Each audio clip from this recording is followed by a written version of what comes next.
Bonjour à tous, ici Elsa de la plateforme Ludipsy et aujourd'hui pour cet épisode de jeu de rôle en bref, j'ai vraiment le plaisir de discuter avec Adeline. Adeline qui est maître du jeu et maître de jeu pas pour n'importe quel jeu, mais pour le jeu de rôle Aria. Donc justement, ça tombe bien, aujourd'hui elle va nous parler du jeu de rôle Aria. Donc bonjour Adeline. Bonjour à toi. Donc, peut-être que ça pourrait être intéressant de commencer à présenter qu'est-ce que c'est que le jeu de rôle Aria. C'est un jeu qui a été créé en quelle année? C'est qui les auteurs? C'est pour qui ce jeu-là? Et alors en fait, ce jeu de rôle est un jeu qui a été écrit par Fibre Tigre, qu'on peut retrouver sur tous les sites divers et variés de réseaux sociaux. Et c'est un jeu qui est sorti cette année. Enfin, il a été publié en PDF l'année dernière, fin de l'année dernière, et il est actuellement disponible en version papier d'ici peu, d'ici quelques semaines. Et on peut le retrouver sur Eldercraft. Le site de Eldercraft, tout simplement, Génial. c'est l'éditeur. Et on peut l'acheter tout simplement là-bas. OK, génial. Donc, un jeu qui est très récent, mais qui déjà a été chercher vraiment plusieurs joueurs. Tu parlais d'une belle communauté de joueurs pour le jeu Aria. Euh, Exactement. OK. Et c'est quoi un peu la thématique, l'histoire narrative de ce jeu? Alors en fait, c'est un jeu qui se déroule dans l'univers médiéval fantastique. C'est un jeu qui réunit pas les classiques de Donjons et Dragons avec des elfes, des orques, des choses comme ça. C'est plutôt des humains de base avec quelques petits détails qu'on peut découvrir au fil de l'aventure. Mais c'est essentiellement des joueurs qui vivent dans un monde où il y a des paysans, il y a des rois, il y a des princesses, ce genre de choses. Et en fait, c'est un jeu qui est très intéressant parce que c'est pas une quête de je vais tuer le dragon et voilà, c'est plutôt des quêtes assez basiques, on va dire. Et il y a un petit fond de quêtes épiques pour des valeurs religieuses qui dépassent l'homme de base. Donc c'est assez sympa à jouer. OK, intéressant. Donc, un univers, oui, fantastique, mais qui sort un peu des thèmes plus communs et avec un aspect d'honneur et C'est ça. d'aspiration religieuse. OK, Mais OK. c'est surtout aussi que les joueurs se rendent compte au fil de la campagne qu'il y a un enjeu bien plus important que les simples quêtes. On va dire que ils s'en rendent pas compte tout de suite. Ils sont pas mis dans le jeu en disant bon bah voilà, il faut que vous retrouviez tel artefact pour sauver le monde. Non non, ils vivent leur petite vie tranquillou et puis ils entendent à mesure des petites rumeurs qui les amènent à une quête qui les dépasse. Génial. Donc ça, c'est intéressant, les jeux où est-ce qu'on est un peu madame, monsieur tout le monde et qui C'est ça. découvrent un peu leur destin à travers les aventures. Et pour le jeu Aria, c'est quoi un peu la mécanique du jeu? Alors c'est un jeu qui se veut très simpliste, c'est un jeu qui se veut surtout pour les débutants, mais aussi pour les confirmés parce que c'est un jeu qui concrètement il y a beaucoup de mécaniques différentes, mais elles restent très simples, c'est-à-dire que c'est un jeu indécent. Tout simplement, il y a des stats qui sont basées sur les classiques force, dextérité, endurance, tout ça, charisme. Mais en fait, dans la création de personnages, il y a une façon très simple de calculer qui est une façon prêt à jouer. Donc avec des stats calculées en fonction des caractéristiques et une façon plus personnalisée pour des joueurs plus confirmés. Donc c'est très sympathique. Et ce jeu, en fait, au-delà de la simple je veux tirer une flèche, lance un dessin, il y a beaucoup de mini-jeux, on va dire, des jeux de boissons, où il faut lancer un jet d'endurance, des petits jeux de course entre les méchants.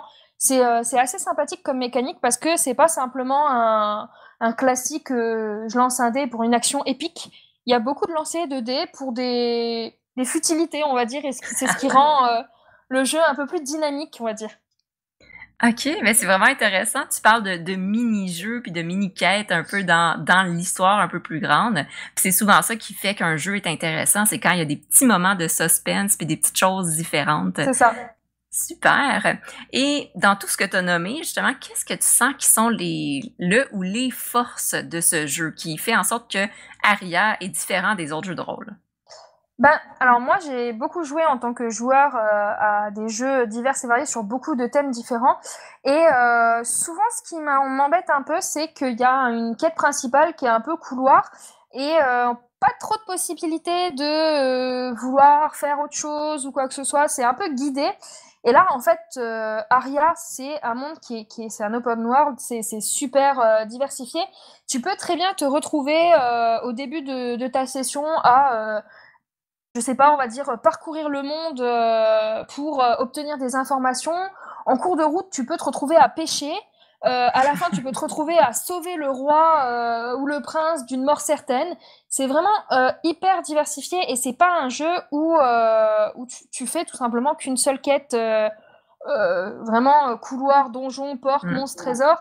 C'est vraiment un jeu où t'as toujours de la surprise et qui entraîne les joueurs à la créativité, dans le sens où tu peux très bien dire je rentre, je tue tout le monde. Tu peux le faire. Mais c'est une des règles principales de Aria, c'est que tu peux terminer la campagne sans tuer personne. OK. C'est que tu peux tout simplement, à base de stratagèmes, te débrouiller autrement et innover.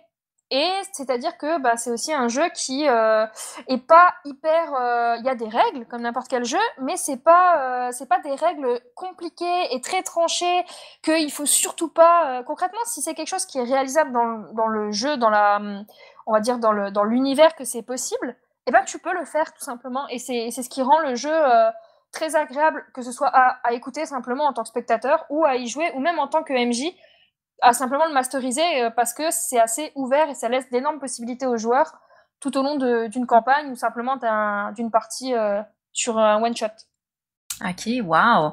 Donc là, j'en retiens, j'en comprends que le fait que ce soit un monde assez ouvert avec une possibilité pour les joueurs et le maître de jeu, mais qu'également, il y a une possibilité de faire, encore une fois, plein de petites quêtes intéressantes Oh oui, et oui, il y en plusieurs. a plein. Et l'aspect qu'on peut gagner, non par la force brute et le combat, mais par l'aspect un peu plus stratégique, stratagème, collaboratif entre équipes. Et là, c'est intéressant parce que est-ce que ça fait en sorte que c'est un jeu qui pourrait être accessible pour les plus jeunes, les enfants, adolescents? Alors, moi, je pense que les enfants, c'est un peu compliqué le jeu de rôle parce que c'est être soi, mais se mettre dans un personnage qu'on n'est pas soi-même, donc c'est assez compliqué. Mais c'est vrai que c'est un jeu qui parle aux plus jeunes, on va dire adolescents, jusqu'aux plus âgés. Moi, en tant que MJ, j'ai déjà eu des adolescents comme j'ai des personnes qui ont 30-35 ans dans mes joueurs. Je crois même d'ailleurs que le créateur Fibre Tigre, qui est MJ lui-même, je crois qu'il a 42 ans. Alors du coup, je veux dire, c'est quand même un jeu qui touche tous les âges et Mm. de par sa simplicité, à la compréhension des mécaniques et tout simplement des quêtes. Parce que concrètement, si t'as pas envie de faire la quête principale, c'est pas quelque chose, l'épique ne t'intéresse pas, tu peux très bien retrouver du plaisir à aller nourrir les poules du fermier parce que il te l'a demandé, quoi. Et tu retrouves un Génial! plaisir égal, je veux dire, à la quête épique et mystérieuse de la trame principale. Effectivement, puis c'est intéressant, ça me fait beaucoup penser à certains jeux vidéo. Donc, cette possibilité-là d'avoir des quêtes secondaires, donc très intéressant. C'est Et ça. de ton côté, j'en comprends que tu as été joueuse et maître de jeu. Euh, Est-ce que tu peux nous expliquer un peu ton expérience par rapport au jeu de rôle Aria? Comment tu l'as connu? Avec qui tu as commencé à jouer? Alors moi, en fait, j'ai connu Aria tout simplement parce qu'il y a un actual play qui se déroule même actuellement sur YouTube qui dure depuis maintenant 3 ans, je crois, même peut-être un peu plus.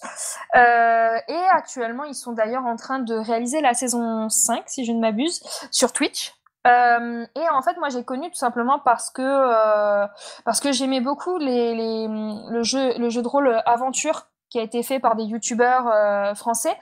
Et je voulais vraiment un jeu de rôle un peu dans cette même mécanique de quête épique, mais en même temps un peu tranquille, sans prise de tête. Et c'est vrai qu'en tapant simplement jeu de rôle sur YouTube, je suis tombée sur Game of Roll, qui est en fait la campagne au sens large, qui se passe dans le monde d'Aria. Hmm. Et effectivement, du coup, j'ai commencé à suivre toute cette actual play et de fil en aiguille, j'en ai découvert que le jeu papier avait été édité et je l'ai donc acheté et par la suite j'ai masterisé sur ce jeu et c'est vrai que simplement sans parler vraiment de maître de jeu, le livre en lui-même se lit comme un livre en fait, comme un roman. Et c'est super intéressant parce que moi, en tant que MJ, ça m'intéresse de lire pour avoir les petits tips de ce que les joueurs de l'actuel play n'ont pas fait. Mais aussi, ça me plaît parce qu'il y a vraiment une histoire qui est construite et qui est travaillée tout au long. Et même pour mes joueurs, du coup, parce que moi, je fais une partie par semaine sur Aria. Et pour mes joueurs, c'est vraiment intéressant parce qu'ils ont vraiment ce sentiment pas de pression épique où ils sont obligés de faire quelque chose, sinon le monde va mourir. Non, là, vraiment, ils jouent et en fait, ils sont vraiment libres de faire ce qu'ils ont envie. S'ils ont envie de se poser dans un bar et papoter toute la séance, ils sont libres de le faire. Et c'est ça qui est super intéressant dans ce jeu-là. Et c'est pour ça que moi, j'adore masteriser sur ce jeu aussi.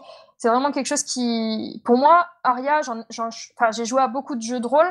Et Aria, ça a vraiment été le jeu sur lequel je suis tombée amoureuse parce qu'il y a toutes les mécaniques que j'aime, dans le sens où c'est assez détaillé dans les descriptions, c'est assez simple à comprendre, mais en même temps, c'est pas vague comme compétence. Quand tu veux faire une action, il y a vraiment la compétence qui existe pour le faire. Et en même temps, bah, tu t'as pas 72 feuilles devant toi, ou voilà. Tu as ta feuille de personnage et tes notes, et c'est assez, tu te mets vite dedans, en fait. OK, wow!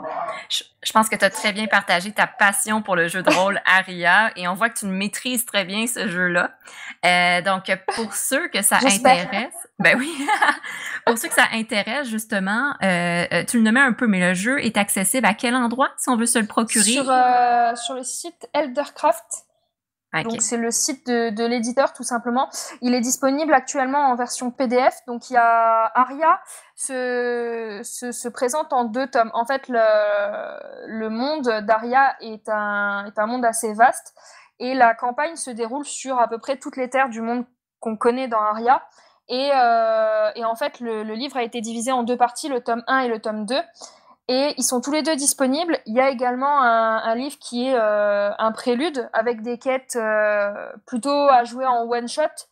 Et c'est ce qui permet en fait à chaque fois dans chacun il y a les règles qui sont rappelées. Et les 2 tomes ont été écrits de sorte à ce que tu puisses jouer à l'un sans passer par l'autre. C'est-à-dire que concrètement, si tu suis l'actuel play, effectivement, il commence à un endroit qui se passe dans le tome 1. Mais si tu achètes juste le tome 2 parce que les paysages du 2 te parlent un peu plus, il y a tout simplement écrit au début du livre comment intégrer tes personnages, comment tout simplement comment les faire commencer cette quête épique plus loin que ceux qui ont joué au tome 1, tout simplement. Et c'est pour ça que c'est super intéressant parce que c'est adapté à tous les budgets. En PDF, il est disponible, je crois, à une vingtaine d'euros chacun. Et donc, au final, si tu veux en acheter qu'un, ça te coûte que 20 euros. En version papier, il est disponible, il devrait être disponible normalement second trimestre 2021. Et il devrait donc arriver bientôt. Et c'est pour 35 euros, je crois. Donc, c'est aussi très sympa. Super. Donc, c'est un jeu qui est facilement accessible pour le moment en PDF, éventuellement en version papier. Et comme tu l'as bien nommé... Avec de magnifiques illustrations. J'en doute pas. Je vais mettre justement les liens dans le descriptif de la vidéo. Et tu le nommes bien, il y a un actual play aussi qui est disponible sous format podcast, si je me trompe pas. Ouais, podcast c'est aussi sur YouTube. Sur YouTube, c'est Game of Roll. Et je crois que c'est sur la chaîne de qualité, je crois. Voilà. Et du coup, c'est assez sympa à regarder, même parce que les joueurs s'entendent bien, il y a une belle alchimie. Donc même si on n'a pas forcément le temps de jouer à du jeu de rôle, jouer à Aria, l'écouter, chaque vidéo dure à peu près 2h30 et c'est super drôle du début à la fin. C'est vraiment sympa à regarder. Génial. Donc, merci beaucoup, Adeline, d'avoir pris le temps de nous partager ta passion pour le jeu de rôle Aria, un jeu de rôle qu'on voit dans le fantastique, mais qui sort un peu des idées communes, un jeu de rôle à la mécanique vraiment intéressante et qui permet, tu l'as bien nommé, d'être très bien joué par les maîtres du jeu et les joueurs. Accessible en format PDF également si vous aimez, vous voulez pas nécessairement jouer, mais regarder jouer, ben c'est accessible de voir les actual play pour vous immerger dans cet univers-là du jeu de rôle Aria. Donc, merci encore une fois, Adeline. C'était Adeline, maître du jeu et le jeu de rôle Aria. Donc, je vous souhaite de passer une belle journée, bon après-midi, bonne soirée, dépendamment où vous êtes dans le monde. Et à la prochaine. Bye bye.